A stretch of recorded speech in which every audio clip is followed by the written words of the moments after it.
લખપત તાલુકાના મુખ્ય મથક દયાપર ખાતે આજે વહેલી સવારે શ્રાવણી નોમના ઢોલ ત્રાંસાના સૂર તેમજ જય કનૈયા લાલ કી હાથીઘોડા પાલખીના ગગનભેદી નારા તેમજ અબીલ ગુલાલની છોડો વચ્ચે ગામના મુખ્ય ચોક ખાતેથી વાજતે ગાજતે શોભાયાત્રા નીકળી હતી।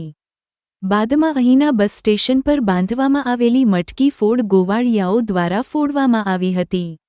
શોભાયાત્રા ગામના મુખ્ય તળાવે પહોંચ્યા બાદ અહીં તળાવમાં આવેલા નવા નીરમાં જશોદા માતાનું ગોરણીઓ દ્વારા રાસ ગરબાની રમઝટ સાથે તળાવમાં જશોદા માતાનું વિસર્જન કરાયું હતું, જેમાં મોટી સંખ્યામાં દયાપરના ગ્રામજનો, નાના બાળકોથી માંડીને વડીલો, યુવાનો, મહિલાઓ સહિતના લોકો જોડાયા હતા।